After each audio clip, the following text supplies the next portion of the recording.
Hello, long time no see. So, yes, today we're going to talk about did David Koresh get his message from Cyrus T? Did he, or at least indirectly through other books or something? So let me, as an introduction, let me read from a book that I received from Catherine Wessener. Some of you may know who she is. She's an academic researcher. She worked with Clive and other survivors and got their stories. She has a chapter in this book. This is an academic work. It's not going to be widely available, but she sent me a copy because she quoted me in this book because I helped her. She sent me an email and I answered some questions, and she's used some of the things in my videos when I talk about the history. So she thought it would be nice to send me a book, and I said yes, thank you, and I got the book. So there's a chapter in here that she wrote, and in this chapter, and I was aware of this, but she talks about it here. So let's read it. During this period, that's when Koresh first came to Mount Carmel and is learning about the message and stuff. It says, during this period, Lois Roden may have introduced Vernon to a book calling him Vernon, because this is before he became David Koresh, right? This is 1982, 83, something like that. Introduced Vernon to a book in the Waco Public Library named Koreshanity, which I have that here. Let me show you really quick. That's Cyrus T, by the way. That's the guy we're talking about. And here's the book, Koreshanity, The New Age Religion by the Koreshan Foundation. This is on the Internet Archive, and I checked it out. It's a scan, obviously. So here's the copyright, 1971. The Koreshan Foundation. Okay.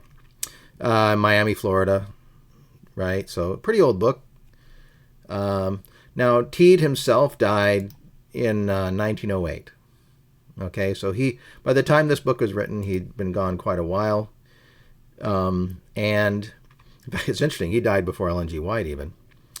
So this book is written by essentially the people who are still in the organization in the 70s and writing about his teachings and everything. Dr. Teed, founder of Koreshan Universology. So it's a very fascinating religious group. So let me continue reading what she wrote here.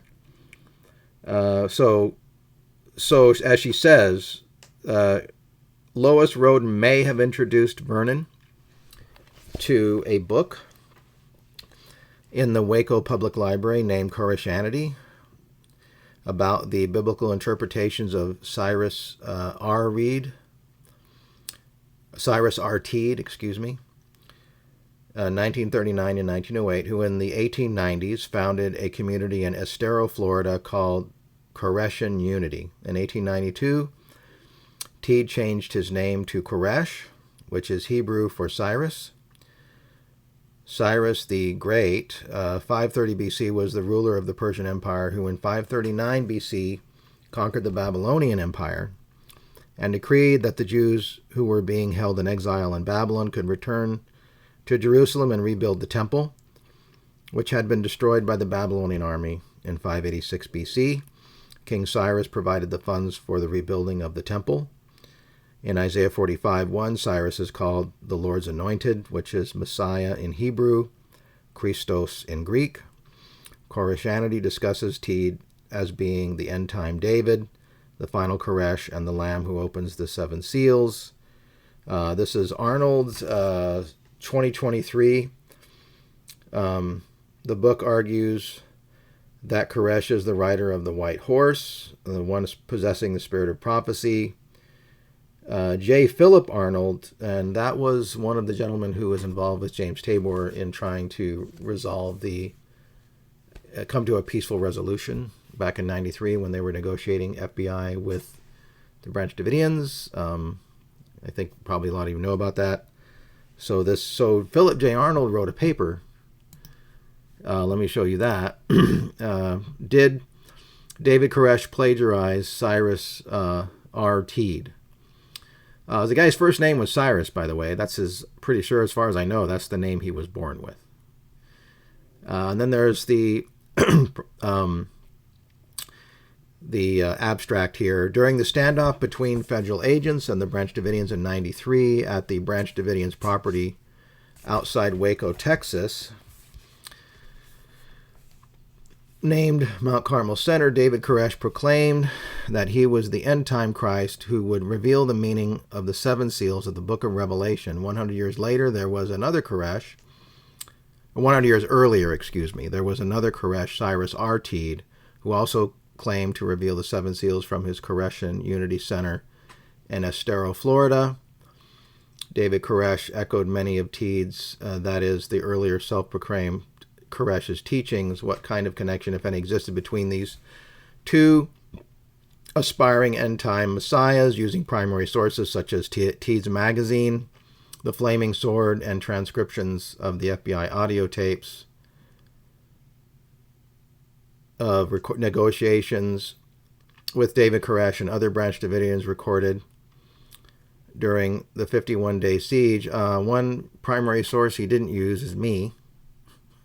So, and I don't know if he even knows about me or whatever, but yeah, like, I'm a primary source. I could tell him, never saw David Koresh or Lois Roden ever reference anything from this man ever. Now, that doesn't mean that they didn't, but I was there a lot, especially at the formative point of these doctrines. So we're talking, I was there in the studies when Vernon was first teaching about Cyrus and developing his ideas about being the Messiah, Cyrus, in 1984 and 85.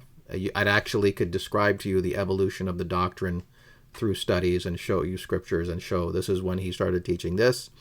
I could talk about before he ever thought he was Cyrus.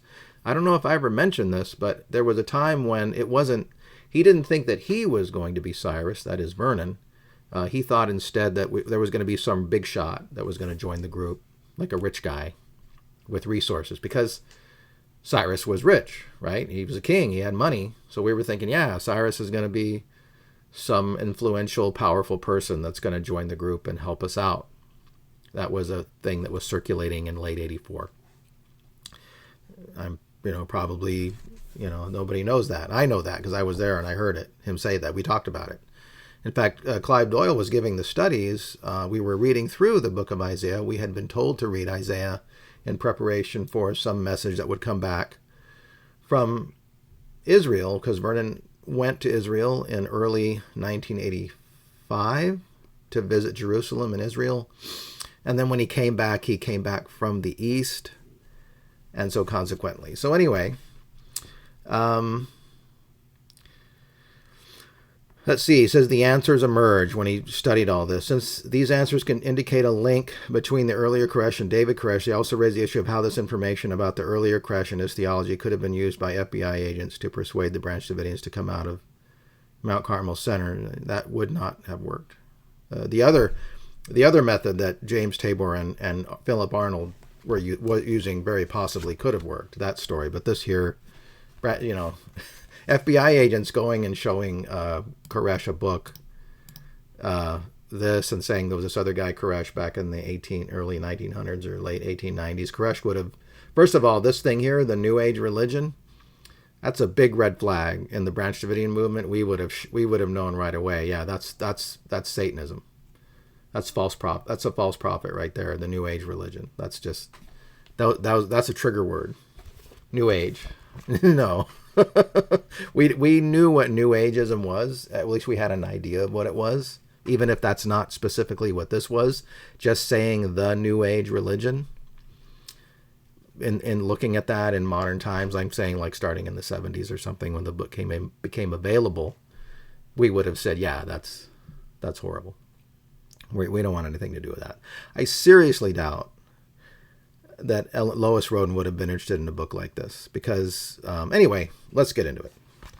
And let me finish reading from Wessinger's little article here, this quote.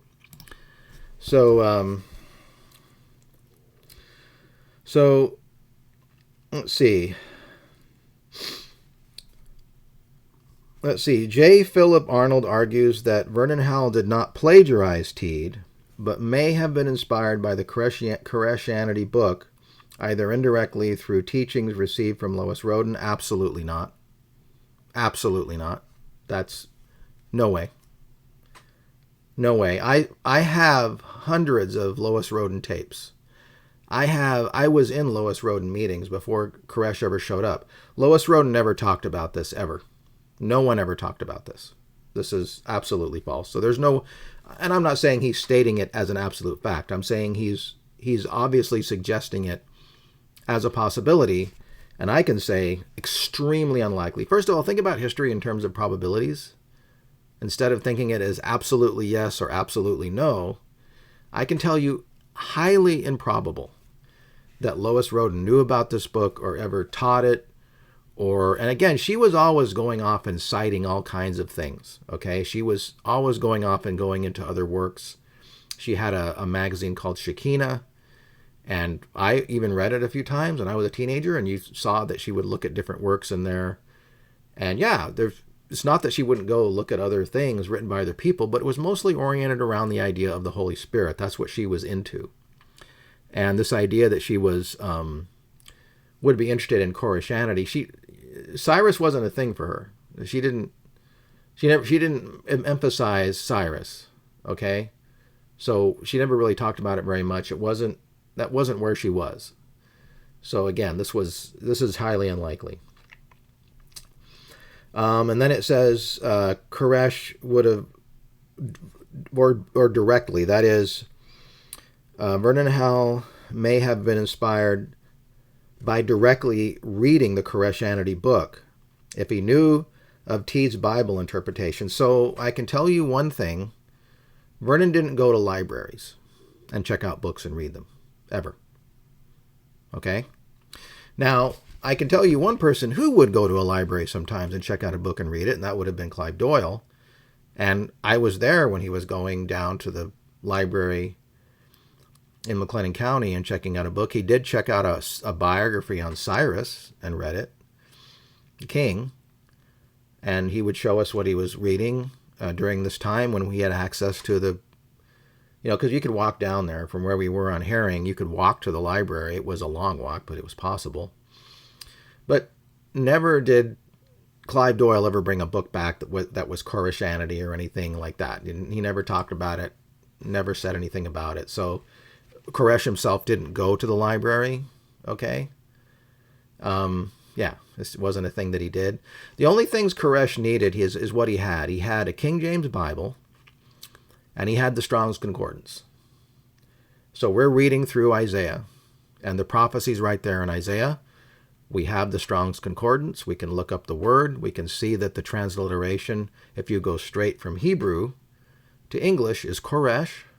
We knew that very early on. We looked it up in Strong's. We did. We knew ourselves from going into the Strong's, going into the King James, that it was Koresh. Super simple, easy thing to do. You don't need to go read Koreshanity to learn that. And I'm not saying Arnold is saying that you have to. It's just that that's how we found out it was Koresh. It says straight up Cyrus is a Messiah. It says he's going to conquer Babylon.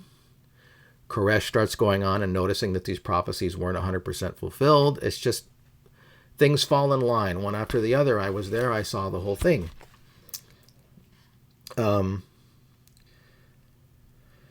Says Vernon would have. It says if he knew of Teed's Bible interpretations, Vernon would have made the Koresh Messiah concept his own and placed it at the center of the theology that he crafted from the themes of prior Seventh-day Adventist Davidian and Branch Davidian prophets, to which he added his own interpretations. Arnold argues that there are no other examples in Christian history of a Messiah taking the name Koresh, and to find two Koresh figures in the same century seems to be more than coincidence. Well, okay. I mean, I can understand why it's so tempting, right? I get it. It's extremely tempting. This group is super, super interesting, right? This man is super interesting. Okay, so let's learn a little bit about Cyrus T and what his deal was. So Cyrus T Born in 1839, he died in 1908, so he would have lived to be what? That's 61. So about, almost 70 years old. He didn't quite make it. So he was an older man by the time he died. He was a physician, eclectic physician. Interesting. An eclectic physician. Eclectic medicine was a branch of American medicine that made use of botanical remedies along with other substances and physical therapy practices. Okay, so kind of maybe a little bit of pseudoscience there. An alchemist turned pseudoscientific religious leader and self-proclaimed Messiah. In 1869, claiming divine inspiration, he took the name Koresh, proposed a new set of scientific and religious ideas called Koreshanity, including the belief in existence of a concave or cellular hollow earth cosmology, all that kind of stuff, okay? And I'm not here to criticize anything of that. That's not the point of this. New York, 1870s, founded Koreshan Unity Commune. Rule of conduct based on his teachings. Other communities were established in Chicago, San Francisco. In 1894, they moved to a small Florida town of Estero, seeking to build a new Jerusalem at that locale, peaking at 250 residents during the first decade of the 20th century. Following Teed's death late in 1908, the group went into decline, finally disappearing in 1961. Okay, I didn't know that. I don't know the definition of what that means. Somebody wrote a book in 1971, as you could see. This book was written by the Koreshan Foundation, 1971. So Elizabeth G. Bartosh, somebody's around promoting the religion. So when it says the group disappeared, I don't know what the definition of that is. Maybe that means that the actual physical location, they're no longer there. But there's a state historic site. Okay, so then it talks about his early years. We already read some of that. We're not going to go into that. But yeah, alchemy is interesting. Alchemy is a pseudoscience which led to chemistry. It's just like astrology led to astronomy. These pre-modern world sciences and then evolved into official modern sciences. So being involved in alchemy in the 19th century is a bit silly. Dangerous high levels of electricity, yeah. In the autumn of 1869, during an experiment, he was badly shocked and passed out. During his period of unconsciousness, Teed believed he was visited by a divine spirit who told him he was the Messiah. Inspired, once he awoke, Teed vowed to apply his scientific knowledge to redeem humanity. He promptly changed his first name to Koresh, the Hebrew version of Cyrus. So right away, the guy's first name is Cyrus, and that's actually something really important that I want to point into now. So then he becomes a communal leader and has a measure of success. Like we said, he moves to Florida. This says the golden age was 1903, 1908. They had 250 residents, incorporated a town. Territory embracing some 110 square miles. Wow, the largest area of any city in the United States at that time. In 1906, he was involved in a fight. He tried to break it up. He was beaten, and then he had severe injuries from which he never recovered. He died in 1908. His followers expected his resurrection. They felt that at that point they'd all be taken to heaven. They kept a constant vigil over his bodies, but it started to smell. It's grisly. So then the health officer stepped in and they ordered a burial. And after his death, the group went into decline. The last remaining follower, Hedwig Michael, he deeded what remained of the colony, some 350 acres of land, to the state of Florida in 1961. Following Michael's death in 1982, the site became known as the Koreshan State Historic Site. So in other words, it's like I said, the extinction of the group is related to the property itself. So by 1961, the property was turned over to the state of Florida, and that's when it says that the group disappeared in 61. That can't be completely true. because if somebody's writing books in 1971 and calling it the Koreshan Foundation, then they're still around in 71. I don't know about today. So anyway, let's look at this book now, because this is the one that was in the Waco Public Library, right? This is the one. So I want to show you very quickly what I noticed right away when I started going through this book. So essentially this book, here's the couple of guys that were in the movement. Obviously there's Dr. Cyrus T, and he's called himself Koresh. So remember, Koresh is a transliteration of the Hebrew. Okay? So it doesn't, in other words, it's not a coincidence that if his name is Cyrus, for example. He was named, Cyrus used to be a common name for, people being named Cyrus. Not so much today, but yeah, back in those days. Probably because it was in the Bible, right? It's a Bible name in Isaiah. And so he then figured out what it was in the Hebrew and then changed his name to the Hebrew pronunciation. So that's interesting, of course. And I'm not saying that anybody bases their whole theory on that. I'm just saying, that's not so amazing, right? So here's the contents. There's 3 parts. So the one I want to concentrate on is the divine and biblical credentials of Dr. Cyrus T. Koresh. And then there's 80 of them. So let's go to the end and just look at the list, because at the very end of the section, there is a list of all of these credentials. Okay, so here's a list of them. So in the previous pages, all the way up to page 139, it goes through all of these different credentials. So these are essentially, right, these are the signs, essentially, of how you're going to know who Koresh is, the credentials of Koresh, this guy, this Messiah, as he claimed himself to be in 1980. Now, anybody, maybe if James Tabor is watching, anybody who looks at this list, you can see right away, this is basically just a grab bag of all of the really cool messianic things in the Bible. Okay?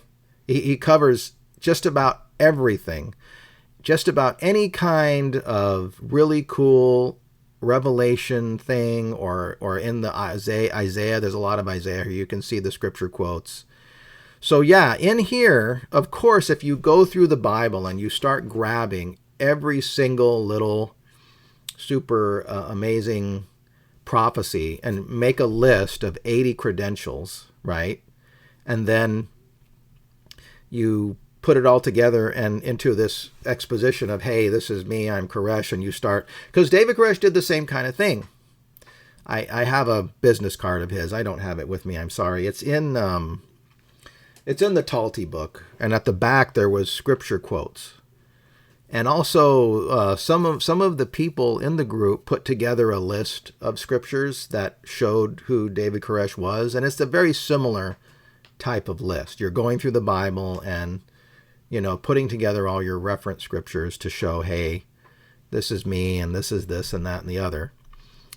Yeah. So again, obviously in this list, we're going to get to the, I don't know what number it is here, but if you can see it ahead of me.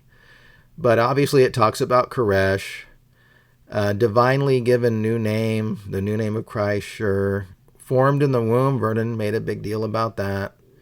The branch, again, you see that here. That's a big deal. Antitypical Elijah. The stone, that was a big branch Davidian doctrine. The stone. The rider on the white horse, Revelation 6:2. There it is, number 18.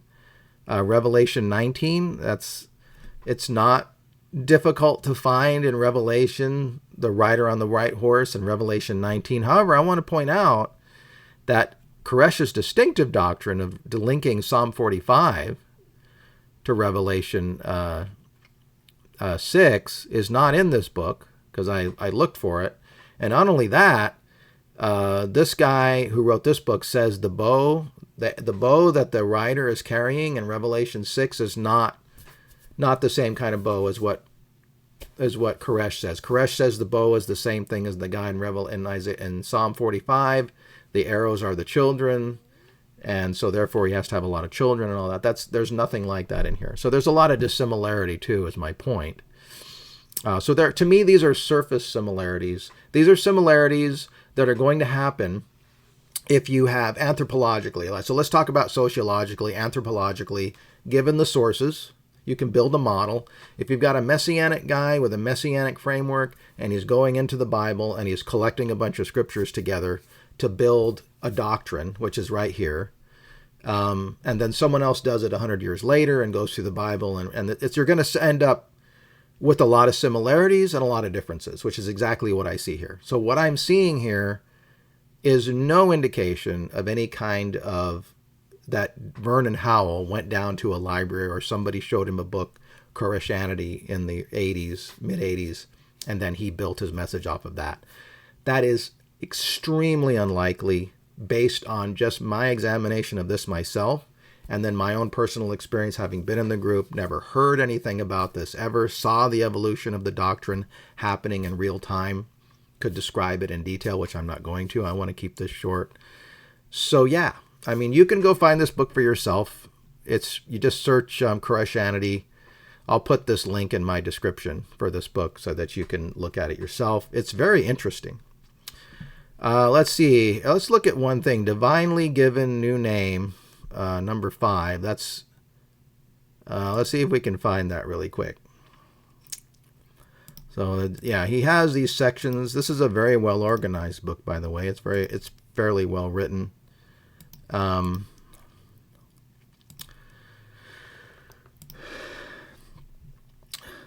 here you go. The 5th credential, divinely given new name. When the Messiah comes at the end of the age, he comes with a new name, and the name is Cyrus, Koresh. No man could apply this name before the man came for the name.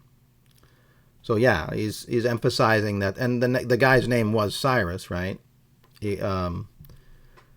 That's why Vernon named his firstborn son Cyrus, because he felt that it was an important name. So let's see, formed from the womb, raised up in righteousness.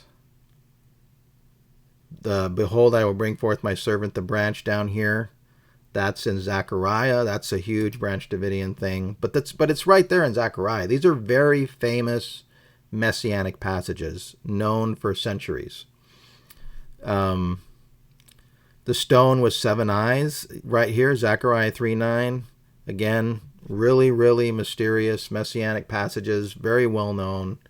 I would imagine that even the guys at Qumran with the Dead Sea Scrolls, they're going through the Bible and seeing all these things and doing stuff with it. It's a very popular pastime with messianic people. Atypical Elijah the prophet, right here. Malachi 4:5 over on the left side here. So yeah,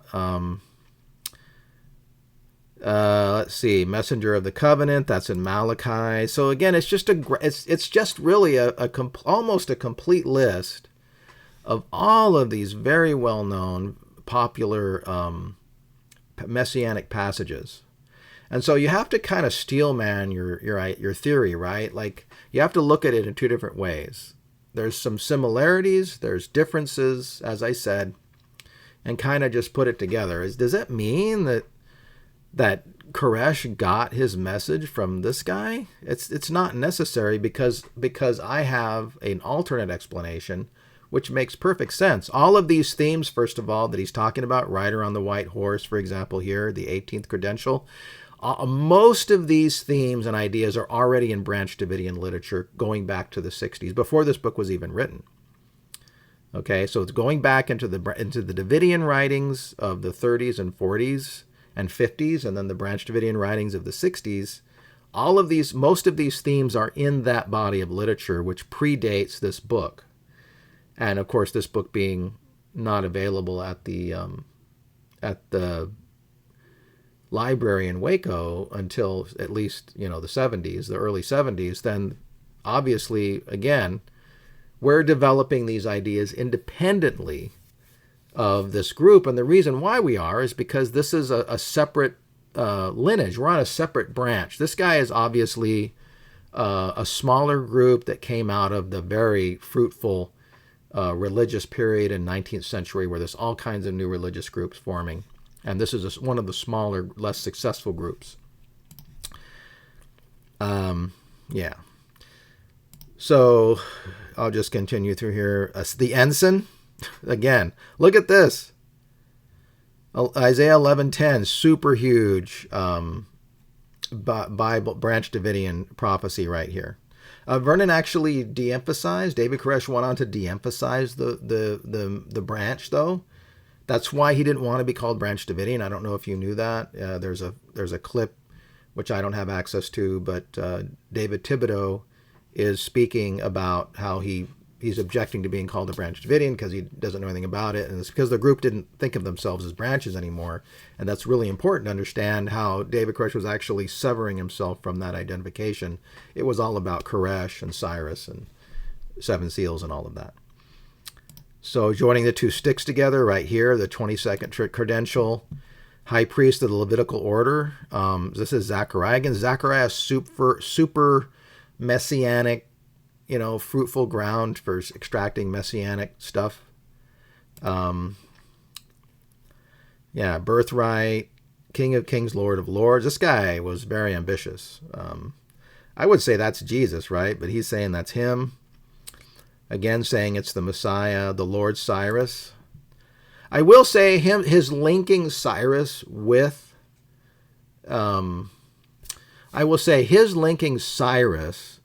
Jesus is interesting, right? But again, it's just because Cyrus is called a Messiah. He's called anointed, right? So a biblical scholar knows that being anointed doesn't necessarily mean you're the Messiah. That like there's Messiah lowercase m, right? Well, it's just you're anointed for a particular task, and then there's the Messiah, which is like the ultimate Messiah, which is anointed to save the world. I can't find where he talks about the naming, because he talks about in Isaiah there is a mention of surnaming, being surnamed. And what I notice is that this guy's interpretation of surname is the exact opposite of Koresh's. His interpretation of surnaming is that it's your first name, right? You'll notice that this guy's name was Cyrus, and he changed it to Koresh. That's his first name. Vernon, David Koresh, well, his first name was David, because he's citing off the prophecies about David, right, in the latter days. And then Koresh is his surname. So I found that interesting, that they came up to the exact opposite conclusions about what a surname is. So anyway, that's it, really. I just wanted to make this quickly to talk about this. Again, what I'll say is that it's not that J. Phillip Arnold is absolutely 100% wrong. There's absolutely no possibility of it whatsoever. I would say my response to this abstract and to what the summary that Wessinger gave is that it's highly unlikely. That's my verdict. It's highly unlikely. The other model, the alternate model, where they're both using the King James Version as a source text and going through and extracting all these great Bible themes of messianism and everything. And if James Tabor's watching, he would know that, yeah, this is something that is easily done. Now, I don't know what Tabor's position is. Of course, I really would like to read the paper, but I don't have access to it, and I don't really know how to get access. I'm not going to pay money for it. So anyway, that's what I have to say. I hope you found this somewhat interesting. I hope that, you can form your own conclusions. Go look at the book, check it out, see what you think. Anyway, I will make another video in the future at some random time. So I will see you then. Goodbye.